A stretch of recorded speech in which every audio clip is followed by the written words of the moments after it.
मेरा नाम Himanshu Sharma instructor COPA government ITI woman Rajpura. Video देखने वाले सारे दर्शकों ਨੂੰ ਮੇਰੇ ਵੱਲੋਂ ਇੱਕ ਰਿਕਵੈਸਟ ਹੈ, ਜਿਨ੍ਹਾਂ ਨੇ ਸਾਡਾ ਚੈਨਲ ਹਜੇ ਤੱਕ ਸਬਸਕ੍ਰਾਈਬ ਨਹੀਂ ਕੀਤਾ please ITI Punjab skills channel ਨੂੰ ਸਬਸਕ੍ਰਾਈਬ ਕਰਨ ਅਤੇ ਥੱਲੇ ਦਿੱਤੇ ਬੈਲ ਆਈਕਨ ਨੂੰ ਪ੍ਰੈਸ ਕਰਨ ਤਾਂ ਜੋ ਸਾਡੀਆਂ ਆਉਣ ਵਾਲੀਆਂ ਲੇਟੈਸਟ ਵੀਡੀਓ ਤੁਹਾਡੇ ਤੱਕ ਪਹੁੰਚ ਸਕਣ। ਮੇਰਾ ਅੱਜ ਦਾ ਟੌਪਿਕ ਹੈ ਡਾਟਾ ਐਂਟਰੀ ਫਾਰਮ ਇਨ VBA। ਸਭ ਤੋਂ ਪਹਿਲਾਂ ਮੈਂ ਇੱਕ ਐਕਸਲ ਦੀ ਸ਼ੀਟ ਓਪਨ ਕੀਤੀ ਹੈ। ਇਹਦੇ ਸੈੱਲ ਵਿੱਚ मैं फॉर्म ਨੂੰ डिफाइन करांगा। मैं एक डाटा फॉर्म बनाने लगे हाँ एम्पलॉय का। सब तो पहले सैल विच एम्पलॉय ID, दूजे सैल विच एम्पलॉय नेम एंड तीजे सैल विच एम्पलॉय डिपार्टमेंट। मैं तीनों सैल करते हैगे हैं ते जिहदे अकॉर्डिंग फॉर्म बनावांगा ते इन्हां ही सैल्स विच डाटा सबमिट होएगा। हुण मैं Alt F11 प्रेस करके VBA का फॉर्म खोल रहे हैं। सब तो पहला इंसर्ट विच जाके असी यूजर फॉर्म नूं खोलांगे। साडे सामने एक स्क्रीन खोली है जिहदे विच यूजर फॉर्म आ गया है। ठीक उहदे खब्बे पासे साडे कोल एक टूल बॉक्स है जिहदे विचों असी टूल्स लैके फॉर्म डिज़ाइन करांगे। सब तो पहला असी लवांगे लेबल। असी अपने एक्सल शीट विच लए तीनों सैलों के अकॉर्डिंग लेबल लवांगे, लेबल 1, लेबल 2 ते लेबल 3। इन्हां तीनों लेबलों के डाटा एंटर कराने वास्ते असी 3 टैक्सट बॉक्स लवांगे, टैक्सट बॉक्स 1, टैक्सट बॉक्स 2 ते टैक्सट बॉक्स 3। हुण असी 3 लेबल ते 3 टैक्सट बॉक्स ले लए हैं। डाटा सबमिट करने वास्ते असी इत्थों लवांगे कमांड बटन जिहदे ते यूजर प्रेस करके डाटा नूं सबमिट करेगा।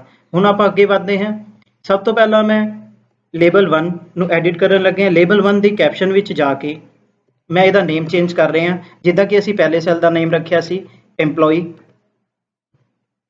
ID। उस तो बाद सैल 2 विच एम्पलॉय नेम, उस तो बाद सैल 3 विच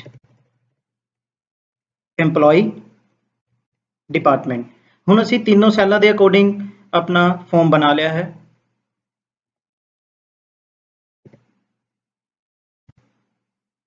इस तो बाद टैक्सट बॉक्स असी नेम चेंज करांगे एम्पलॉय ID।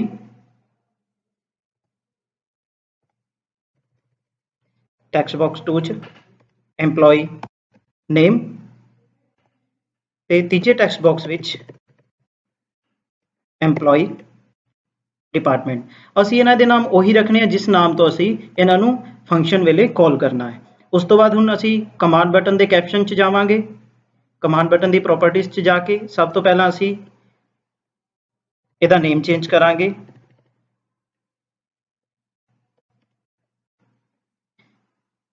कैप्शन विच जाके असी जो इहदा नाम रखना है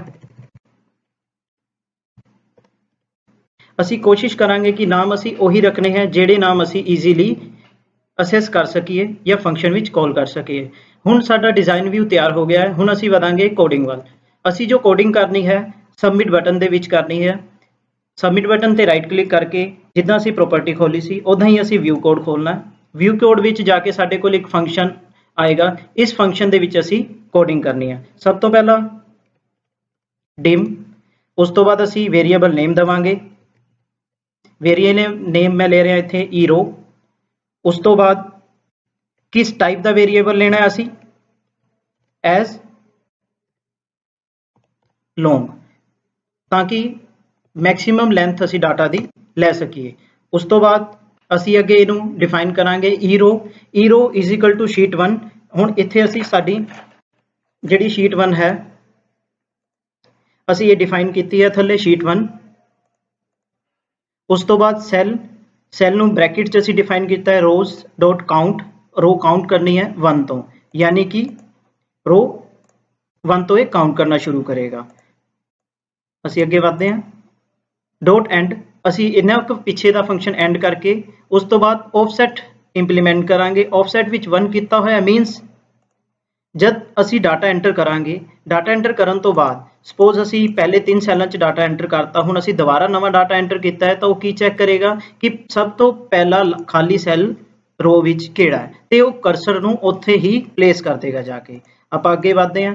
उस तो बाद असीं 3 बटन लए सीगे। टैक्सट बॉक्स असीं उहनां नूं डिफाइन करना है। सैल ई रो 1 यानी कि पहली रो तो शुरू करना है।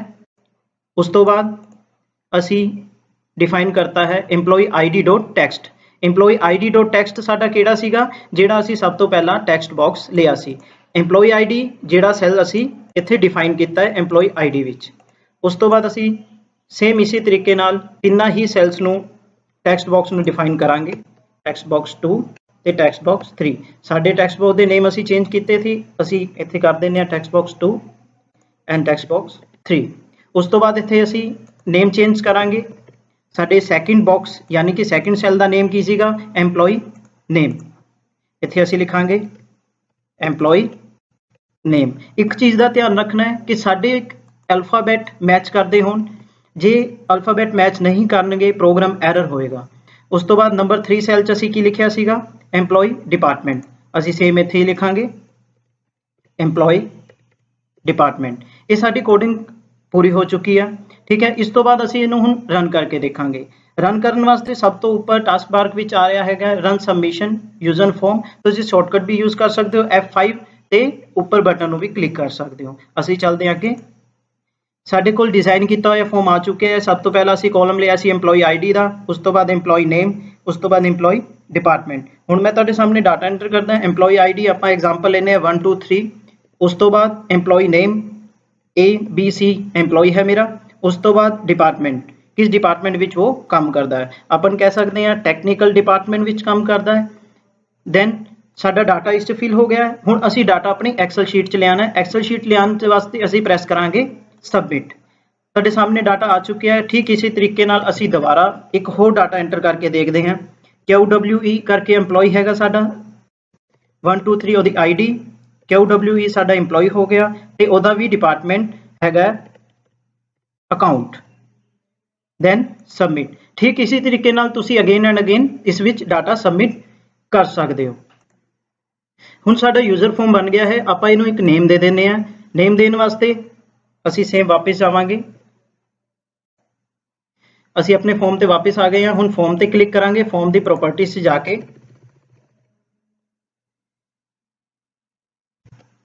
एम्प्लॉय डाटा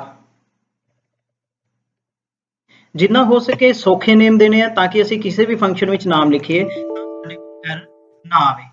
इत्थे एरर आया क्यों? क्योंकि असीं पहला भी दे चुके हैं। असीं इहनूं सिर्फ यूज नेम रखते हैं ताकि ये असीं असैस कर सकीए। साडा फॉर्म तैयार हो गया। असीं ओहदा नेम चेंज कर लिया हैगा।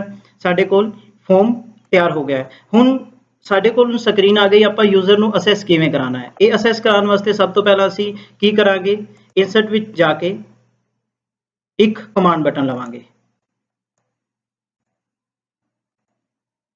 असीं स्क्रीन के उपर ही वो कमांड बटन दे देंगे कि जब भी वो यूजर ये फाइल खोले तो उन्होंने बटन मिल जाए। आपां बटन विच डबल क्लिक करांगे, उहदी प्रॉपर्टीज खुल जाणगियां। प्रॉपर्टीज खुलण तो बाद सेम उही जिद्दां आपां सारिआं नूं रीनेम किया है, आपां इहनूं रीनेम कर दिंदे हां। आपां रीनेम करता बटन नूं। उस तो बाद असीं इहदे विच कोडिंग करनी है। साडा फॉर्म दा नेम सीगा कैपिटल USE। उस तो बाद फंक्शन लगेगा डॉट शो। बिल्कुल सिंपल असीं लाता। इस तो बाद साडा प्रोग्राम बन के तैयार है। हुण असीं वापस शीट 'च चले हां। साडे कोल शीट खुल गई है। आपां एक्सल 'च जावांगे, बटन ते क्लिक करांगे ते फॉर्म खुल जाएगा। ਇਹਦੇ ਨਾਲ सब तो बड़ा बेनीफिट यही होएगा कि जे ਅਸੀਂ ਕਿਸੇ ਨੂੰ ਆ ਫਾਰਮ सबमिट ਕਰਦੇ ਹਾਂ, ਕਿਸੇ ਨੂੰ हैंडओवर ਕਰਦੇ ਹਾਂ ਤਾਂ ਉਹ ਸਿੰਪਲੀ ਉਹਨੂੰ ਕਿਸੇ ਵੀ ਸਪੈਸ਼ਲ ਕੋਡਿੰਗ ਜਾਂ ਫਿਰ ਫੰਕਸ਼ਨ ਦੀ ਕੀ ਦੀ ਲੋੜ ਨਹੀਂ ਹੈਗੀ ਆ। ਉਹ ਸਿੰਪਲੀ ਇਸ ਬਟਨ ਤੇ ਕਲਿੱਕ ਕਰੇਗਾ ਤੇ ਫਾਰਮ ਖੁੱਲ ਜਾਏਗਾ। ਉਹਦੇ ਵਿੱਚ ਡਾਟਾ ਪਾਏਗਾ ਜਿੱਦਾਂ ਆਪਾਂ ਪਹਿਲਾਂ ਪਾਇਆ ਸੀਗਾ EMPLOYEE ID, EMPLOYEE name, then EMPLOYEE ਦਾ डिपार्टमेंट। उस तो बाद then सबमिट। ठीक इसी तरीके ਨਾਲ ਜੇ ਤੁਸੀਂ ਦੁਬਾਰਾ ਕਰਨਾ ਚਾਹੁੰਦੇ ਹੋ ਆਪਾਂ ਦੁਬਾਰਾ ਕਰ ਦਿੰਦੇ ਹਾਂ।